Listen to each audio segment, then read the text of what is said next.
As for Mr. Case, her Latin teacher at school, he was over the moon with Katie and Isis's steady progress. They were his star pupils, shining beacons of success for his time, honoured teaching methods in a modern school setting. Solomon, on the other hand, secretly enjoyed teaching Katie Latin. It wasn't just about the lessons. It was the chance to showcase his unparalleled feline intelligence. But true to his nature, as a professional grumbler, he kept badgering Katie's mum. "I'm saving you a fortune by teaching Katie. Surely that's worth something." Katie's mum wagged a finger at her cheeky cat. "Solomon, you're living a cat's dream here. All expenses paid. Isn't it about time you pitched in?"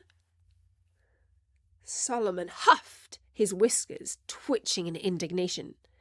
"Most cats are revered as the majestic beings they are, lounging and being adored. Take that indulged feline next door. His day consists of stretching on a luxurious sheepskin rug and sauntering to the kitchen for gourmet lamb's liver.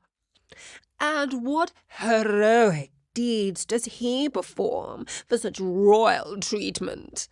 Meanwhile, my life consists of nothing but work, work, work." "Work? You call that work?" Katie's mum laughed. "The odd spell to keep the house clean and gathering herbs is hardly too much to ask. Just last week you had me scale the roof to clear the gutters. If that's not perilous, I don't know what is." "For a cat of your talents, danger is but an adventure," she quipped. "Besides, you have 9 lives to spare." Solomon's eyes glinted with a catty annoyance. "You know, when the folks next door jet off on holiday, their cat checks into the feline luxe retreat. It's a veritable spa for cats, where he's pampered to the point of absurdity." "Lucky him," said Katie's mum sarcastically.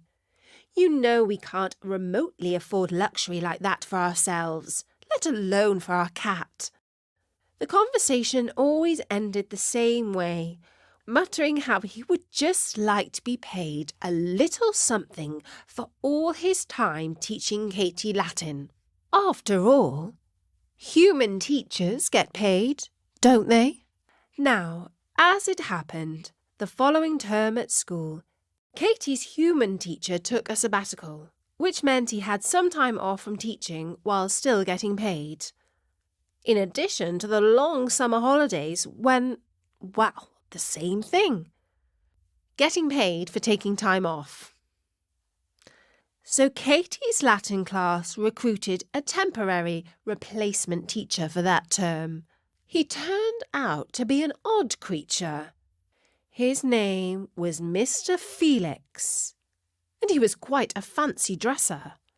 He wore a black velvet smoking jacket, a flamboyant silk handkerchief in his breast pocket, skinny white trousers, and white pointed shoes. He had a long face, accentuated by a pointed beard, which he was in the habit of stroking thoughtfully. His pupils soon got the idea that they would sit and stroke their chins all through the lessons. He didn't seem to notice or care.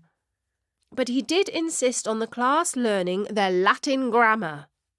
He was far stricter than Mr. Case had ever been, and anyone who did not get at least 9 out of 10 in a Latin test was given detention.